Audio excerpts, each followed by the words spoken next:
अधर्म की पराकाष्ठा तो तुम पहले ही पार कर चुके थे भंडासुर, किंतु अब जो तुमने किया है वो तो तुम्हारे सभी पापों के भी परे है।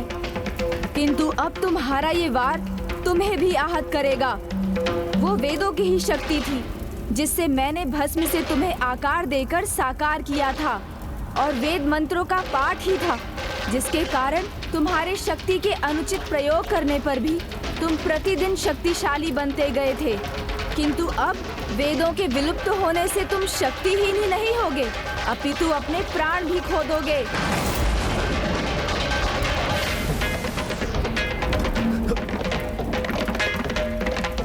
अभी भी समय है, रोको उन्हें बुलाओ और वेदों को ब्रह्मदेव को लौटाने का आदेश दो। तभी अपनी रक्षा कर सकोगे। अपनी रक्षा चाहते हो तो विचार मत करो, जो करना है वो शीघ्र करो भंडासुर। गणेश जी उचित कह रहे हैं, मुझे इस अनर्थ को रोक देना चाहिए। अभी अधिक दूर नहीं गए होंगे वो दोनों। दुर्गमासुर, हैग्रीव, हैग्रीव, दुर्गमासुर, हैग्रीव, सुनो मेरा आदेश और लौटो यहाँ।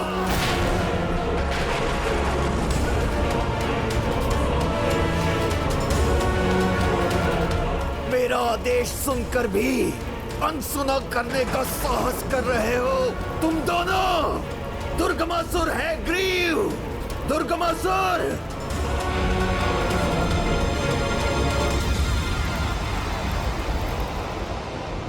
शिवपुत्र गणेश है उनके साथ, इसलिए भी वापस लौटकर अपनी योजना को असफल नहीं कर सकते हम।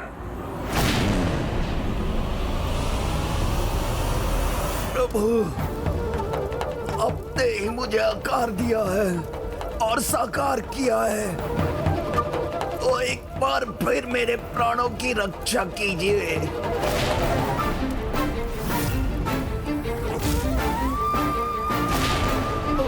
अपने अस्त्रों को उठाने में असमर्थ हूं मैं, तो मैं इन्हें नहीं रोक सकता। आप ही इन्हें रोकिए प्रभु। मुझे बताओ भंडासुर, ये दोनों दुष्ट वेदों को कहाँ ले जाने वाले थे? क्या करने जा रहे थे उनके साथ? इस बार वो इन्हें नष्ट करने जा रहे हैं, नष्ट करने जा रहे हैं।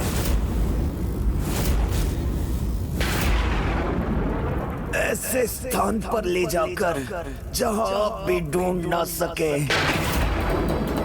और वो स्थान वो स्थान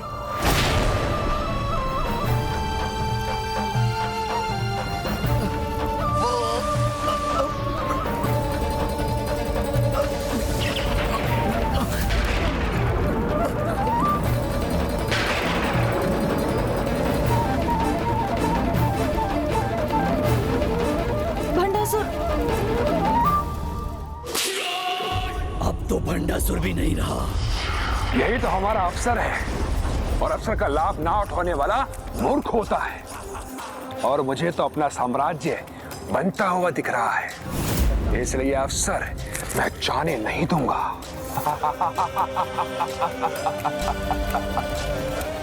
हमें गणेश की दृष्टि से ओझल होकर इन वेदों को नष्ट कर देना चाहिए।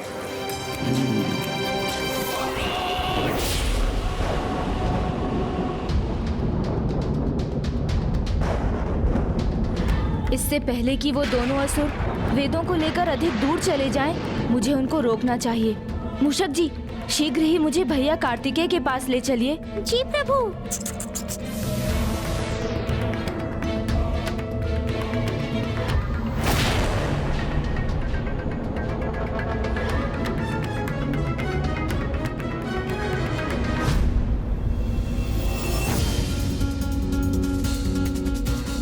समस्त सृष्टि अस्थिर हो रही है, विनाश का आरंभ हो रहा है। इसे शीघ्र रोकना होगा मुझे। गणेश, भंडासुर ने क्या बताया तुम्हें? सृष्टि के आधार पर ही प्रहार किया है इन दुष्टों ने। हैग्रीव और दुर्गमासुर ने पुनः वेदों की चोरी कर ली है और अब वो उन्हें नष्ट करने जा रहे हैं। वेदों के लुप्त होने से अंधकार ही सर्वत्र छा गया है। अब हम कैसे रोके इस महासंकट को, ये समझ नहीं आ रहा है भैया, क्योंकि त्रिदेव त्रिदेवियों के बिना इसे रोकना असंभव सा जान पड़ता है। केवल भंडासुर को ज्ञात है कि दुर्गमासुर और हैग्रीव कहाँ हैं, परंतु वो स्वयं मिट्टी बन चुका है। यदि वेद नष्ट हो गए तो समस्त ब्रह्मांड नष्ट हो जाएंगे। प्रति क्षण इस बढ़ते संकट को कैसे रोकना है, ये हमें शीघ्र ज्ञात करना होगा भैया। हाँ गणेश, पृथ्वी तो सूर्य के और निकट आ रही है। और ये क्या, पृथ्वी से दुगने आकार का ये ग्रह पृथ्वी के मार्ग में आ रहा है। हमें शीघ्र कुछ करना होगा। हाँ भैया, समय बहुत ही कम है, कभी भी विस्फोट हो सकता है। हमें किसी भी परिस्थिति में इसे अभी ही रोकना होगा।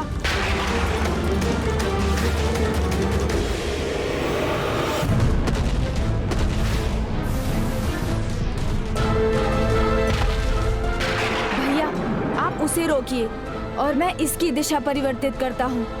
उचित है गणेश।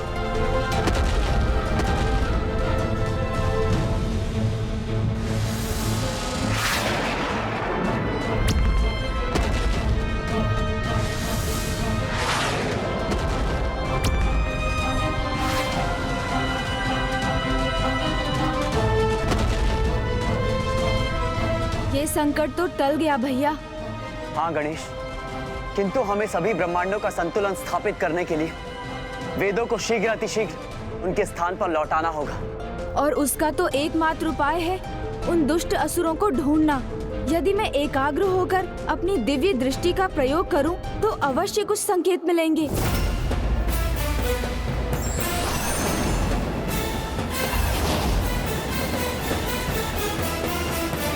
ढूंढना तो दूर, किसी प्रकार का संकेत भी प्राप्त नहीं कर सकते, क्योंकि इस अंधकार से धर्म का कोई प्रकाश उन तक नहीं पहुंचेगा। ये उचित समय है इन वेदों को नष्ट करने का। अधर्म के अंधकारी सागर में अधर्म अपने चरम पर है। यहाँ धर्म की प्रकाश की एक भी किरण पहुंच नहीं सकती। किंतु हम कैसे नष्ट करें इन्हें, जिससे संसार में कभी भी वैदिक श्लोकों के स्वर कभी न गूंजें।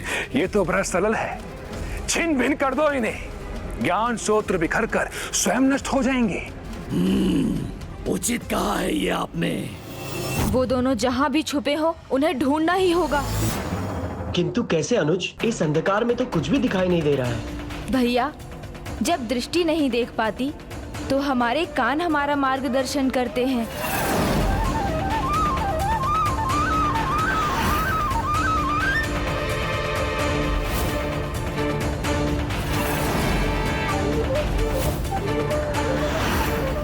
मात्र गहन अंधकार ही नहीं, सर्वत्र व्याप्त मायावी शांति के कारण कोई संकेत नहीं मिल पा रहा है।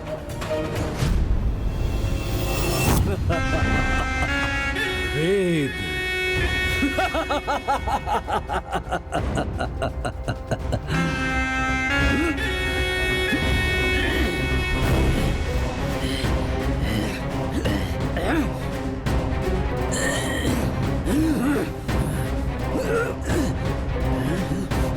ये वेद नष्ट क्यों नहीं हो रहे हैं?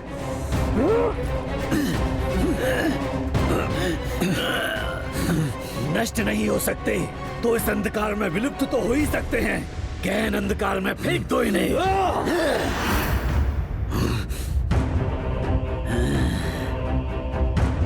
संभव है ये वेद इस प्रकार नष्ट नहीं होंगे। तो शीघ्र कोई अन्य उपाय करो।